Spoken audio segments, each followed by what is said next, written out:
These are some of the final words penned by Paul in his letter to Christians in Philippi. I rejoiced greatly in the Lord that at last you renewed your concern for me. Indeed, you were concerned, but you had no opportunity to show it.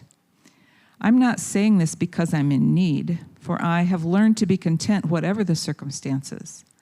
I know what it is to be in need, and I know what it is to have plenty. I have learned the secret of being content in any and every situation, whether well-fed or hungry, whether living in plenty or in want. I can do all this through him who gives me strength. This is a message from the Lord. Most of the time when we have a reading of a biblical text here in our church, we use the NIV, the New International Version, which might be familiar to you. It's something that's used very commonly. That what you just heard was from the NIV. And a lot of times we use that version because it's fairly easy to follow and understand. It's a fairly accurate translation. You would not believe the amount of debate and discrepancy around which translations you're supposed to use and not use when you're studying or teaching or whatever. But the truth of the matter is all translations of the Bible are imperfect because we're translating from one language, in most cases an ancient language, into a modern language. And there are challenges that come along with that. And there are decisions that the translators have to make about certain words or phrases. And in this case, they made a certain decision about a particular word that bothers me, and I used it anyways. My frustration with this particular word is completely personal. It has nothing to do with the accuracy of the translation. It has nothing to do with whether or not this was the right way to do it. It's totally and completely personal. Some of you may know what I'm talking about a phrase or a word, and you're reading and it triggers some sort of emotional response in you. Like you're reading it, or maybe it's a story or a person or something like that, and you're like, yeah, I think I'm just going to skip over this one. And I probably would have done that in this case if this had not been the text that we were scheduled to talk about this coming Sunday. And so I was forced in the best way possible to face this and confront this. Now, in a minute, I'm going to talk about what that word is and that phrase, and I think a better way for us to understand it. But before I do that, I want to talk a little bit about the purpose of this series, especially as it comes to a close today. We've been in the book of Philippians, this short letter that Paul writes to the church in Philippi. And when he writes this book, he's writing from not only the position of being incarcerated, being in jail, but also this being probably, from what we can tell, fairly close to his death. It's one of the last things that he wrote. Another thing that makes this letter unique is it's one of the only positive letters that he writes. Most of the letters that he writes, if not all of them but this one, are basically some kind of rebuke or some sort of confrontation, whereas in this one is mostly encouragement, mostly about the unity of the church, mostly about the healthy relationships that have been developed in that church. And I couldn't help but read this a couple of months ago and think to myself, this is something we have to talk about. Because after a year of so much division, and after a year of so much difficulty and pain and frustration, if anything, we should be focusing on what brings us back together, what helps heal some of our divided relationships. I know some of you are tired of talking about 2020 and you'd rather just move on past it. But 2020 exposed so many things in our life, so many things in our church and in our country and in ourselves that have to be brought up probably time and time again. And I promise I'm not only going to use that as illustrations for the next couple of years, but in the same way that I've told you I won't only use my children as illustrations, I am hard-pressed on both because both 2020 and my children provide nearly endless life and faith examples. So, on occasion, we'll refer back to 2020 because so much was revealed to us in that year. And last year, there was a phrase that was spoken to me, a particular word contained in that phrase that was spoken to me on more than one occasion. In fact, lots of different occasions. Many times it was written to me, and it's a word that began to mean something very different to me than it used to mean. And it's a word that Paul mentions twice in this particular text. Again, I chose this particular translation because it translates this word this way. The word that I'm talking about is the word concern. The word concern elicits in me now an emotional reaction because for a long time, many divisive and conflicting conversations last year began with, Nathan, I'm concerned about you. I'm concerned about what you said or what you think or what you wrote. I'm concerned about you. And as I began to unpack some of these conversations, I realized that what they meant by concern wasn't so much the compassion that you might think is attached to that word concern, but more of I'm worried that maybe we don't disagree or we don't agree. I'm worried that maybe we don't all think the same thing about the same stuff. I'm worried that what you think is a little bit too aligned with a particular ideology that is a, quote, threat to the church or threat to the gospel or threat to Christianity. Some of you are familiar with these terms. These are things you've heard as well. There are things that people assumed or believed about me, and they were concerned about me because I said things very simply like Black Lives Matter, or I participated in demonstrations and protests. By simply saying I believe that racism is real and systemic in our society, people were concerned that I might be aligning myself with something like critical race theory or Marxism. Words that most people learned last year, and yet now they are experts in them. People were concerned that I was too aligned with a leftist or progressive politic or a particular party or political candidate. And I understand some of that concern because I can see why some people would find those things to be misaligned with, quote, the gospel or Christianity or the church. I understand some of that. The problem really at the heart of this was the conflation that I've warned you about a million times. If there's a threat to Christianity, if there's a threat to the church, a threat to the gospel, it's conflation. It's when we take what we believe and we conflate it, meaning make it equal with or united with another ideology altogether. And many people did that towards me and towards you last year. They thought you believe this one thing because you said this thing that kind of sounds a little bit like this other thing. And so I'm going to extrapolate that to mean you believe in the entire thing and you're taking it all as a package deal. Now, I want to clarify a couple things here for those of you who are new, okay? I believe that our faith is political. I believe that our faith is brought to bear in political contexts, in racial contexts, in ethnic contexts, in cultural contexts, in geographic contexts. Our faith is lived out and played out in the real world, which means that it has to, by its very nature, be political and ethnic and racial and geographic and a million different things. Because our faith is brought to bear in the real world. And for that, I am so grateful. I am so grateful to be a part of a faith community that has to find ways to confront the things that are happening in the world around us because our faith doesn't exist in a vacuum. It doesn't exist separate from those things. It exists intertwined and integrated with the things that are happening in the world around us. This idea of separatism, this idea of being completely separated from that which is happening around us is not something that we find in the scriptures or something that we find in the gospel. It is not an option for us, and for that, I am extremely thankful. Our faith, Christianity, grows from a soil, and that soil is the socio-political environment that we find ourselves in. And if I were to talk about the gospel or our faith in any other way, it would be to divorce it from some things that are so central and crucial to it. Again, the context by which it is played out and lived out, that I would have to essentially remove the core of what it means to be a follower of the way of Jesus. And I am not willing to do that for a few reasons, not least of which is I would not be in this position anymore if I tried to do that. Right? That's like a number one way to lead to like some sort of burnout in your life is to live with some sort of, with lack of integrity or not being able to align some of the things that you believe to be so crucial and core. And so I'm going to continue to talk about these things, and they're going to make us uncomfortable. And that's really, really good.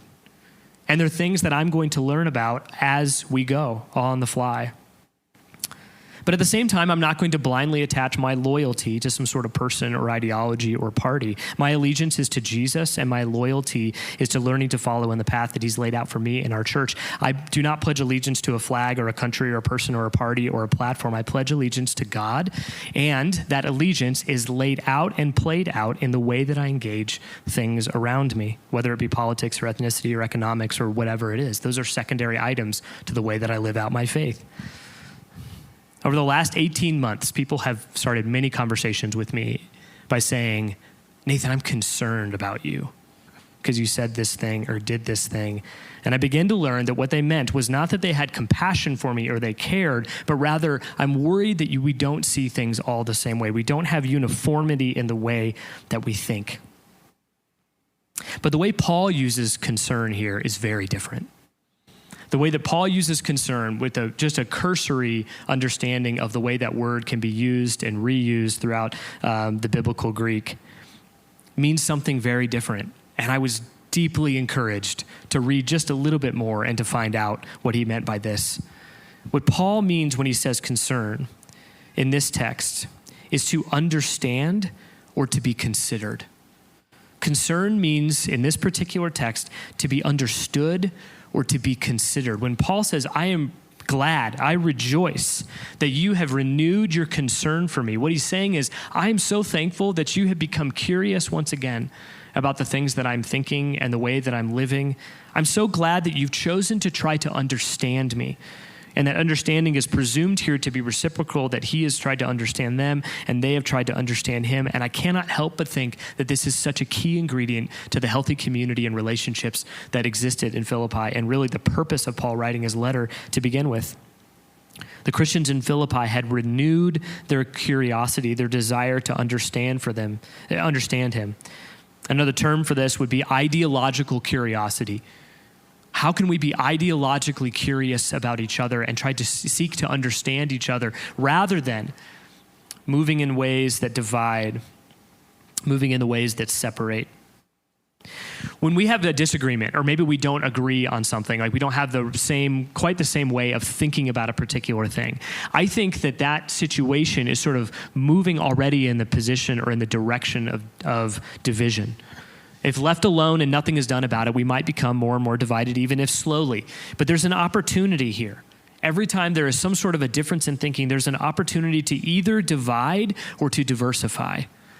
To divide or to diversify. And I've told you many different times that we as a community, one of the things I'm very thankful for is the diversity in thought and philosophy and theology that we hold here in this church. There's so many different backgrounds represented in our church, so many different ways of thinking, and we celebrate that. If at some point in time we come to a position as a church where we all think the same way about everything, then I don't know that we've really achieved the unity that we were looking for. We've achieved at that point uniformity. Or the other option on the far end of the spectrum would be to achieve some sort of division where we're just fighting about everything all the time. Rather, I prefer the middle way of diversifying the things that we believe and that we think. If we can recognize disagreement in our midst, whether it's in this particular church or maybe with family members or with friends or with neighbors or with coworkers, we can recognize those things and talk about those things and then begin to move towards diversifying rather than division. I think we will find ourselves aligned with the way of Jesus. That is an example of kind of something that it wasn't just last year, it's this year too, that continues to be something that divides Christians, okay? I'm going to make a statement, and the statement that I'm going to make seems simple and harmless enough at face value. But the statement that I'm going to make is political, or it's become political. The statement I'm going to make is divisive. It's caused people to fight, physically fight this particular statement. I believe that COVID is real. I believe that the vaccines are safe and effective. I believe that masks work. Okay, that statement, actually several statements, have been the source of tremendous amount of division in my own extended family. Okay, if I'm going to just put that out there, this is a real thing that I am dealing with on a regular basis, and many of you are as well. And there are people that are frustrated by the fact that a school administration or a pastor or somebody in our local government or national government would say, you have to wear a mask, or you should be vaccinated. They're saying, no, this is my body, my freedom. I can do whatever I want to with it, right? Rather than taking some of these things and heeding the warnings and saying, hey, this might be something for me to pursue or to consider. Now, on both sides of this conversation, on both sides of this argument, whatever you want to call it, there is a tremendous lack of ideological curiosity. We have failed to look our neighbor in the eye and to simply say, would you help me understand? Would you tell me more about the way you're feeling and why you're feeling that way? Not, I'm concerned about you because I'm worried that you don't think the same way that I do, which is oftentimes what that means. But Paul highlights and celebrates. He says, I rejoice that you have renewed your concern for me. You have renewed your curiosity in what I'm about and what I am doing. This could be the case with almost anything. We might not agree on sexual ethics or morality or the issues of theology or heaven and hell and who goes there and why. We may not agree on economics or parenting or the environment or politics. There's a million examples I could have used. But in our disagreement, we could move in the way of division or we could move in the way of diversification. And as we move in that direction toward diversification, we are first required to be ideologically curious. It is a profound lack of ideological curiosity that has caused us to be so divided. I believe that. And I think that is something that the church in Philippi had expanded their minds and their hearts around and had learned to be thoughtful about this process. And then in this text, in typical Paul fashion, it's kind of difficult to tell if the next thing that he says is either by causation or correlation, okay? It's kind of hard to tell if he's saying, because of this renewed curiosity, I have now developed an endurance in my faith, or if he's saying it just happens to be related that I have endurance and I have this renewed curiosity, and so do you. It's a little bit hard to tell because he writes in like massive run-on sentences. At the very least, he put them kind of in the same paragraph or in the same thought because they're somehow related in his mind. That's the best I can tell at this point.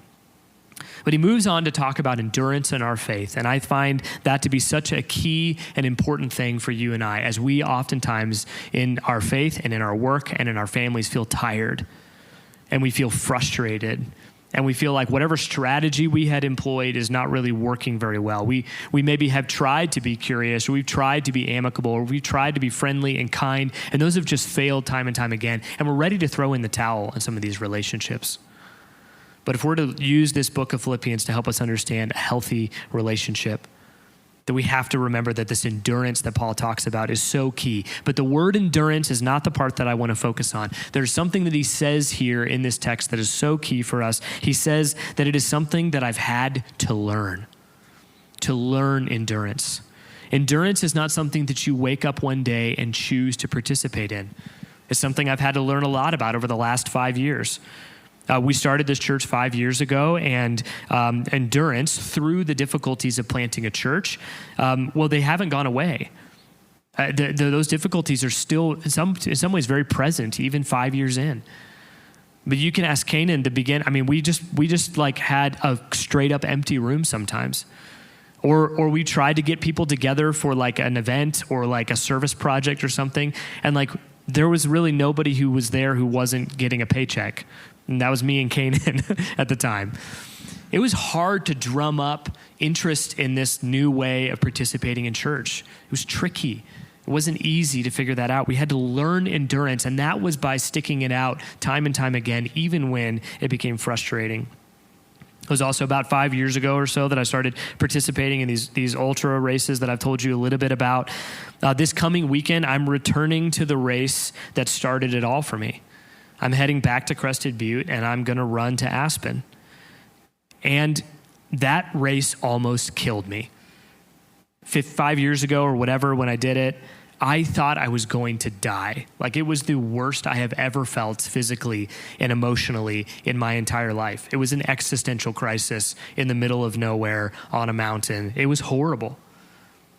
But I've learned over the past couple of years what endurance looks like, how to pursue endurance. And I'm excited to return to that course with a learned endurance that was earned and learned, and something that I've experienced through trial and error. I'm excited to return with some more fitness and some better strategy and hopefully just some wisdom about it. I'm excited to go back to that. Endurance is something that we learn over time, and it's usually by pushing through hardship and difficulty and blockade after blockade. Our church will be strong in 10 years, in 5 years, in 1 year, if we so choose to endure through the hard times.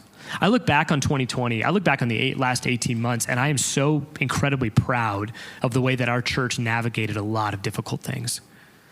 We didn't experience a ton of internal division, and I'm really, really grateful for that. I felt like people in our church were willing to listen to each other, to listen to me, to develop and to practice, to exercise even like an ideological curiosity. And that was such a joy. But as I've spoken to many of you and as I've experienced myself, it's really been outside of this community that we've experienced a lot of pushback in our lives. But I think that this church and the church more broadly can develop a strength in unity when we choose to pursue diversification in thought rather than either division or some sort of unanimity. That's my hope for us. This is the end of our series on the book of Philippians, and we've talked about so much, even in a short series, in a short book. We've talked about the importance of humility. We've talked about the importance of gentleness. We've talked about the importance of understanding. We've talked about so many elements that help our unity, our family of churches come back together in some really unified and beautiful ways. And I hope that you refer back to this book as an example, as a model for the way that we can live together in unity. I hope that at the end of this year, we can look back and we could say our church got stronger and my particular faith got stronger because I was willing to step into some difficult scenarios rather than to run away from them or allow them to continue to divide us. Moreover, I hope that we continue to learn endurance through hardship. I hope that 5 years from now, similar to my 5-year stint with practicing these long races and learning how to run in the mountains, my hope is that 5 years from now, we'll look back and say, we learned a lot about endurance and we're starting our 10th year wiser and stronger and more fit for this work of following the way of Jesus. We've got a lot of great stuff coming up in the next couple of weeks. In some ways, I'm sad to close down this series in Philippians. I think there's so much more, obviously, but my hope is that it's developed in you a curiosity to go back and learn more and to understand more from that book. I'm excited for the weeks to come. We've got a new series coming up that is going to be really exciting and great, and I'm really thankful for the opportunity for us to continue to come back to the text and see what God has said to us through his message in the Bible. What a joy and what a gift that is, that I take for granted literally every day. And I have to be reminded that this opportunity for us as a church to come back to what the scriptures say on a daily basis, hour by hour, minute by minute, is such a joy. And I hope that we'll continue to do that together as a community. Would you pray with me? Heavenly Father, thank you for an opportunity to just have the Bible available to us. What a fascinating and weird and problematic book. This anthology of stories and statements and teachings, letters, poetry. There's so much for us to gain and plenty of confusion that can come along with that. And yet you've given it to us and allowed us to discuss it and make a conversation about it. And I pray that for us, it would continue to impress itself on us in a way that changes the way that we live. We pray these things in the name of the Father and the Son and the Holy Spirit. Amen.